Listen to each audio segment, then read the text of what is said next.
This is WNEP's Pennsylvania Outdoor Life. Join us for streamside adventures, days in the field with new and old friends.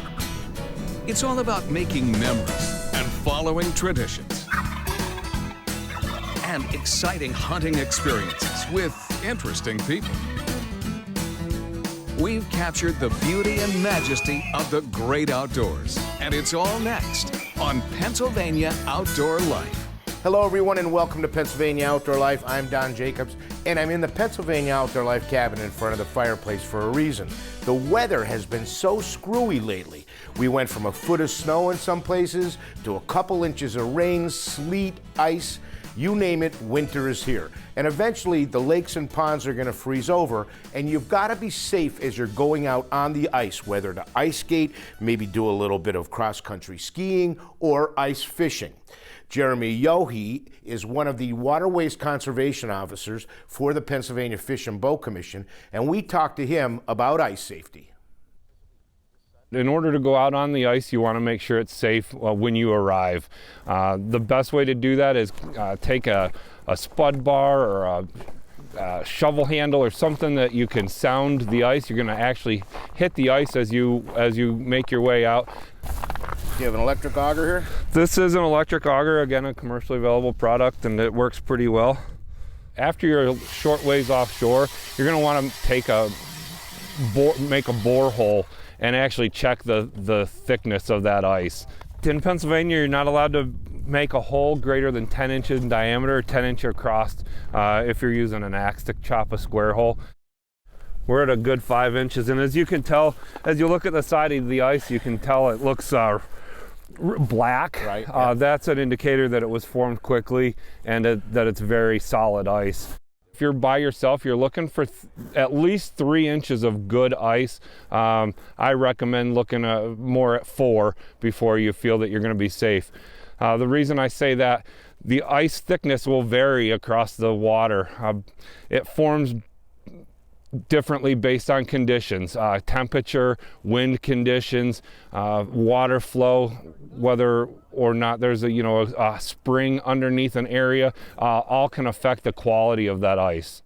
This is a station that's set up in most state parks, most national parks. What exactly are we looking at, and how can this save somebody's lives? Basically, you're looking at some equipment if someone were to go through the ice. You've got different equipment that you can use to reach. The ladder could be slid out on the ice so that if you have to traverse a thin section to get to somebody, there's a buoy and a throw rope. The idea is that you throw rather than go, but as a last resort, there's also a pole that you can reach out with a loop on the end that you can hand to your partner and help them back out onto the ice. So the ice safety inches that you were talking about, there's actually a graph on the Pennsylvania Fish and Boat Commission page. There's a PDF that you can reference. There's also at these ice stations, there is a chart here that shows what your desired level of thickness is depending on what type of activity you're engaging in.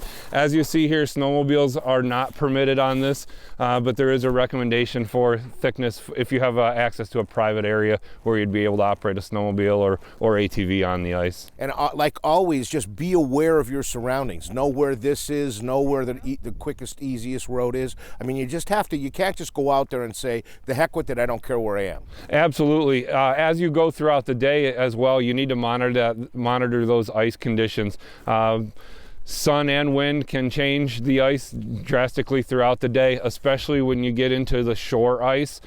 Coming on and leaving the ice, you can have degradation in the ice quality throughout the day. It's always recommended that you fish with a partner. It's always safer to go with a buddy. It is 7 degrees out. The wind chill's probably taking it down to 0. It's important to know your extremities to make sure that you're not getting so cold that you're going to get frostbite. I mean, you have to watch cold weather, don't you? Absolutely. You need to be paying attention so that you are able to address it prior to it becoming a problem. When you're fingers and toes get numb, it's sometimes too late to, be able to retrieve your equipment safely or be able to manipulate the throw bag or a rope if you do have an issue.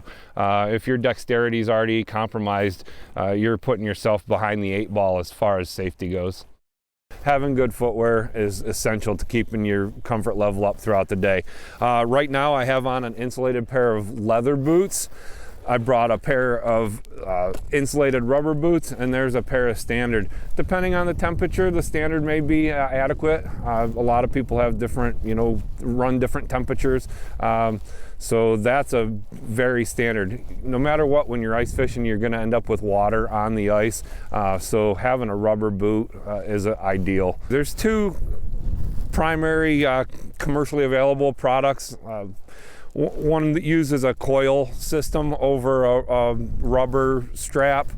These are pretty good. They do tend to break down over time, especially if you're stepping on sharp edges.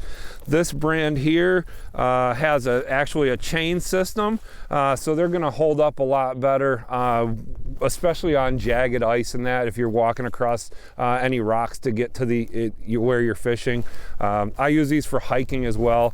They're a little bit more than what you need for your driveway for shoveling, but these will keep you, give you good traction, pretty much any conditions you're going to encounter. Sure. I carry a throw rope that goes right in my ice fishing sled.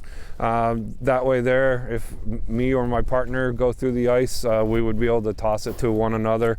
I also carry the ice alls. These are commercially available. These were issued to us actually. And in addition to them, there's a homemade version that you can make using a 2x4, a rope, and a couple nails. Demonstrate those for me. The simplicity of it is amazing. But if you carry those, that can help you get out, right? Okay. So basically, you can actually string these through your coat, but it's a good idea to just keep them in a pocket. If you were to go through the ice, you simply hold on to them, stab your way into the ice, and kick like you're swimming, and you can pull yourself up out. So yes, we're not quite there yet. We shot that last year, but I've got to tell you, eventually it's going to happen. Be safe as you go out and enjoy the ice safely. If you want more tips on ice safety, go to the Pennsylvania Fish and Boat Commission page at fishandboat.com. We're going to take a short break and we'll be right back.